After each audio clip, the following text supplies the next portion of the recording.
es Anet Paulina Romero Torres. Como ya le habían comentado, tengo que grabar esta entrevista con fines educativos y bueno, comencemos con la entrevista.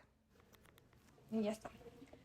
Primera pregunta. Según sus conocimientos, ¿cuál es la importancia de la salud mental en los adolescentes?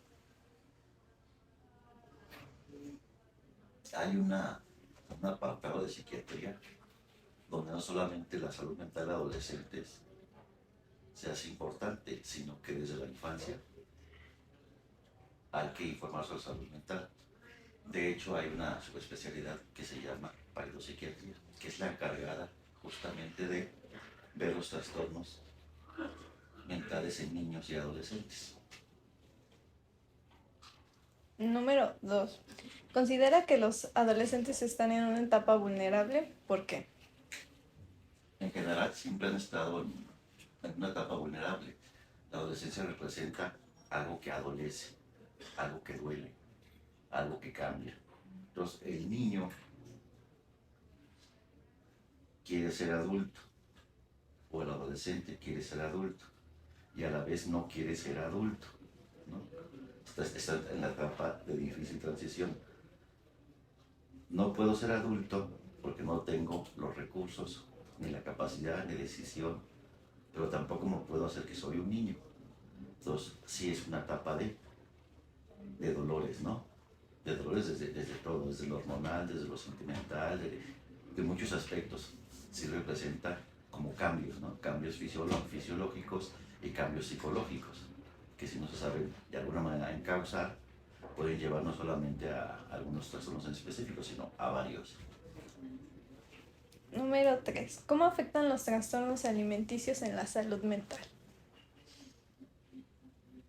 Siempre ha habido trastornos de la conducta alimentaria, pero pareciera que ahora, mediante las redes sociales, pues se han incrementado. Uno pensaría que los trastornos de la conducta alimentaria estaban solamente en los adolescentes, pero uno puede ver ya en niños, en niñas, es más frecuente en las niñas, ¿no?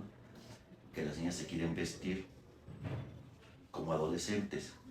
De hecho, la ropa la buscan como diseñada más como si fuera una adolescente o a una adulta, ¿no?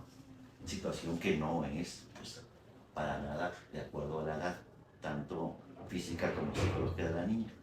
Entonces, de repente uno se llega a encontrar raros porque hemos frecuente la adolescencia, trastornos de la conducta alimentaria. Hay niñas, estamos hablando de niñas escolares, no en secundaria o en preparatoria, escolares, ¿no? Porque dicen que se sienten gordas. Número 4. ¿Qué son los trastornos alimenticios? Los trastornos de la conducta alimentaria, ¿no? Los trastornos o alimenticios, como lo formula usted, son un grupo de trastornos de la conducta alimentaria en donde el individuo deja de comer, es el más conocido, ¿no? El más conocido es la anorexia, por el temor a engordar, el miedo a engordar. Esto es lo que define el trastorno de la anorexia. Una niña anoréxica mide las calorías, cuánto se va a comer, si lo va a poder quemar o no lo va a poder quemar. Desde que llega a la tienda está buscando cuántas calorías tiene y deja de comer. El otro trastorno común es la bulimia, ¿no? En la bulimia hay sobreingesta de medicamentos y después vomita, ¿no? Se provoca el vómito. Los dos trastornos son pues serios, ¿no? Son muy serios. El ejemplo de la anorexia, el individuo es una negativa a crecer, a ser adulto, a madurar, ¿no? A tener glúteos, a tener pecho.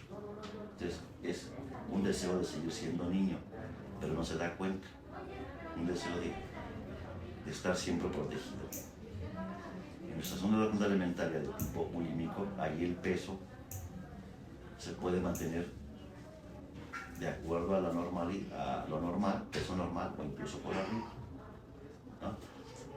En nuestros trastornos bulímicos igual se provocan muchas alteraciones en el aspecto digamos, fisiológico, hay un desequilibrio de electrolitos,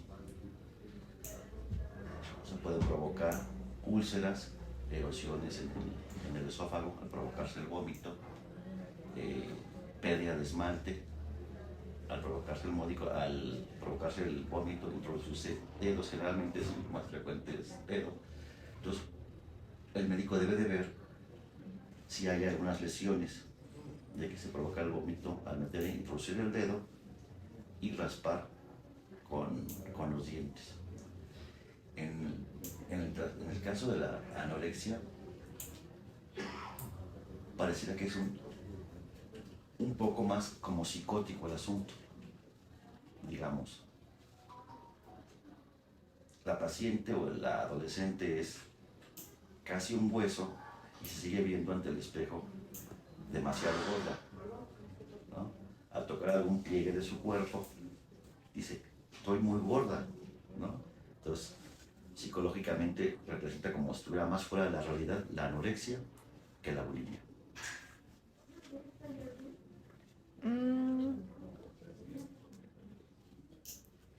Bueno, durante la pandemia, ¿cómo se desarrolló la salud mental en los adolescentes? Sí hubo durante la pandemia más alteraciones en la salud mental. Lo que sí lo más frecuente fueron los trastornos de ansiedad, la depresión o los trastornos mixtos, ansiedad y depresión. Me tocó ver algún caso donde al estar aislados estaban más en sus pensamientos o en sus ideas, de tal manera que la niña o adolescente empezó a recordar antecedentes de abuso. Entonces pareciera que ese aspecto había estado como olvidado, psicológicamente había estado oculto, pues no lo traía al recuerdo, y al momento de estar solamente con ella, con sus pensamientos, reaparece. Lo más frecuente fue ansiedad y depresión. No solamente son adolescentes, en todos, ¿no? En niños, estar encerrados, el estrés con la familia, con los padres, sobre todo en lugares donde los departamentos son como muy chicos. Por ejemplo, en Ciudad de México, estar todo el día o todo el tiempo 5 o 6 personas en un espacio de que serán unos 60 metros. Sí fue más complicado. Bueno, la siguiente pregunta es, ¿cree que las redes sociales y sus estereotipos influenciaron a los adolescentes? Sí, actualmente ya hay como una normativa donde está como prohibido eso, ¿no? La silueta, la esbeltez, estar delgado era como sinónimo de belleza y gordo como un sinónimo de fealdad. Y de alguna manera las redes sociales sí pues involucran al adolescente en estas situaciones. Un ejemplo, las modelos de ropa tienen que estar demasiado delgadas, demasiado esbeltas, y usted la puede ver y dice, pues no, pues a esta se le ven los huesos, ¿no? Pareciera que como fuera el estereotipo, ¿no? Ese es el sinónimo de la belleza. Y a veces lo grave de esto es que muchas veces los padres también fomentan esto, ¿no? La ropita que tiene que ser como un adolescente. Obviamente en etapas escolares, pues sí son como causas de bullying el sobrepeso, ¿no? Es real. Pero sí, algunas cosas inducen a que ese es el estereotipo de la aceptación, estar delgado, ser güerito, ¿no? Rubio, no hay en nuestro país, pero vamos a hacer como el estereotipo. Sí influye.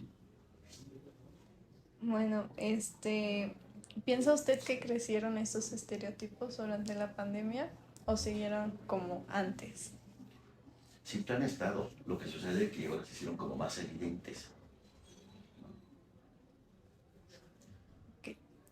¿Considera que la presión social en las redes sociales incrementaron los casos de los trastornos alimenticios?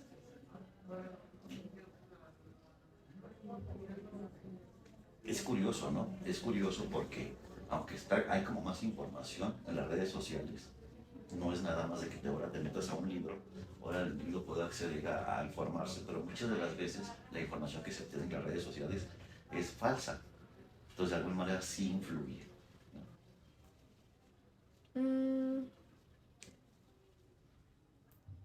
¿Existe algún crecimiento en el estigma de los trastornos alimenticios y cómo afecta el estigma en esta etapa de desarrollo?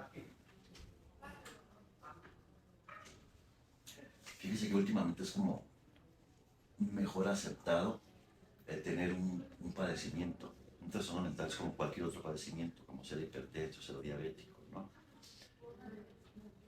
Antes de ir con el psicólogo era como sinónimo de estar loco, ¿no? Hoy con el psiquiatra, más grave, así la gente como si no, estás más grave. Ahora no. Ahí es de lo que sí hay como algunos beneficios de las redes, ¿no? O del conocimiento de lo que hace el psiquiatra y lo que hace el psicólogo. Entonces, no todos las personas que acuden a un psicólogo o un psiquiatra están locos, ¿no? Entonces, desde ese punto sí es como mejor aceptar, o sea, tengo un problema, voy al psicólogo, o tengo mi psicólogo, o voy con mi psiquiatra, es como más aceptado. Habría que ver cómo afecta esta expresión de voy con mi psicólogo un compañero, ¿no? A un compañero de la misma edad. Por ejemplo, un adolescente de preparatoria que le diga a otro compañero, voy con el psiquiatra. Habría que ver cómo lo tomará. Creo que es mejor aceptarlo, aún así, ¿no? ¿Por qué? ¿Qué te pasa? Me siento mal, estoy deprimido, estoy ansioso, no puedo dormir, tengo problemas con mi novio, tengo problemas con la familia. O sea, como que ya es más aceptado que este tipo de especialistas, tanto el psicólogo como el psiquiatra, son para eso, ¿no? Para ayudar en estos temas de dificultades de la vida. ¿La información que está disponible en Internet provoca algún bien o mal hacia los adolescentes? Depende de cómo lo tomo, ¿no? Si nos vamos no solamente a los niños, ¿no? Si tú le dejas a un niño que se meta a las redes sociales, se va a encontrar información que ni va a entender. Ahorita hay como más candados, ¿no? Pero anteriormente cuando empezó esto, tú te metías a una página y te aparecían otras páginas que no eran precisamente lo que buscabas, ¿no? Te encontrabas páginas incluso para adultos. Sí influye, ¿no? Algunos ejemplos de cómo influye son de estos famosos retos. Estos retos donde incluso el chamaco pone en riesgo su vida con el tal de ganar ese reto, superar ese reto. Sí pareciera que influye. Entonces los padres son los que deben de estar como más atentos a qué es lo que se ve. Y sobre todo justamente esto de la salud mental tiene importancia en esas situaciones, ¿no? ¿Cree que también la información puede ser ocupada como para bien?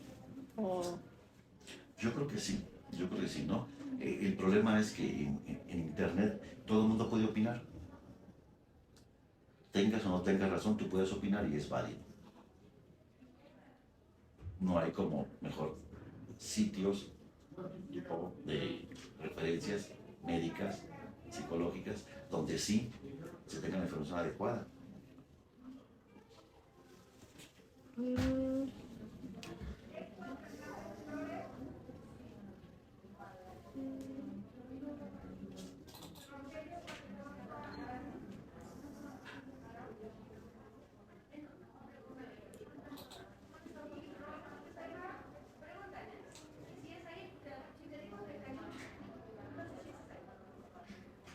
¿Cómo afecta la salud mental en la calidad de la vida? Depende de qué trastornos, ¿no? Si hablamos, por ejemplo, de cuadros depresivos, algunos tienden a la remisión. Algunos son como recurrentes ante situaciones estresantes de la vida. Si hablamos de depresión, en el caso de esquizofrenia, trastornos mentales más graves, sí afectan la calidad de la vida porque no llegan, no terminan estudios, no consiguen trabajo, no hay buena socialización, y todos viven aislados, ¿no? En el caso de los trastornos de la conducta alimentaria, pareciera que es más como tema de adolescentes. Y esos trastornos sí pueden remitir, obviamente sí tienen que ser tratados. Afortunadamente hay medicamentos que pueden como invertir esto. Obviamente acompañado también del tratamiento psicológico.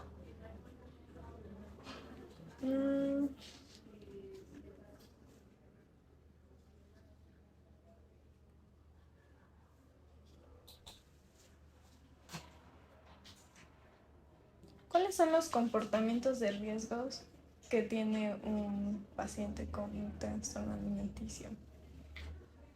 Si estamos hablando de anorexia, llega al adelgazamiento total. Pues decía, hasta convertirse en un hueso, en un auténtico esqueleto, y se sigue viendo gordo. En esos estadios de la enfermedad, el psiquiatra poco tiene que hacer. En esos estadios, el psicólogo ya poco tiene que hacer. En estos estadios de avanzado este trastorno, tiene que ser internado en un hospital general, incluso en una terapia intensiva, porque habrá que alimentarle como si fuera un bebé. Hay que dar porciones pequeñas, incluso alimentación parenteral, poco a poco, porque el sistema fisiológico está totalmente disminuido, de tal manera que incluso velocidades del intestino ya se adelgazaron y no puede volver a comer. Hay que darle de comer un poquito como si fuera un bebé. Entonces, sí se mueren. Es más frecuente que los trastornos de la conducta alimentaria, anorexia, bulimia o atracones. La anorexia es la que más puede ocasionar el fallecimiento, ¿no? Es importante señalar que estos trastornos de la conducta alimentaria muchas veces se va acompañado de trastornos de personalidad, que también es una situación frecuente que hay que afinar en cuanto vamos a la psicopatología en adolescentes. Por eso, justamente por eso de que adolece, de que duele, que cambia, es cuando se va estructurando o formando la personalidad. Pues, en conclusión, sí, la anorexia es la que más mata, por decirlo así.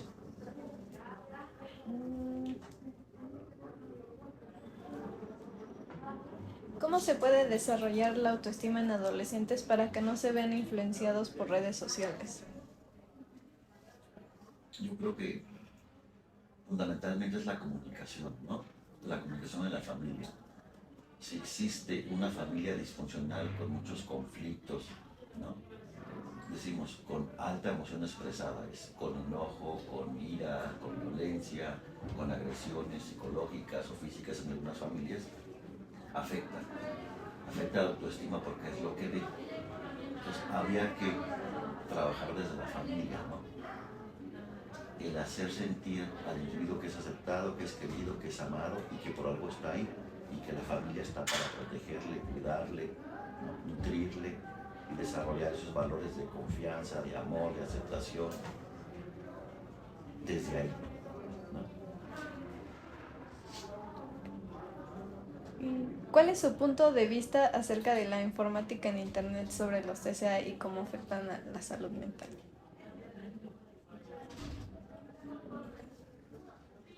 Si se toma bien, al menos los chamacos, los adolescentes pueden percatar de que algo pasa, ¿no? Si estoy dejando de comer, haciendo ejercicio en demasía para adelgazar, o como y luego vomito, ¿podría tener yo eso? Lamentablemente los adolescentes ocultan esta información y en ocasiones que los padres encuentran que el individuo al terminar de comer corre al baño para vomitar.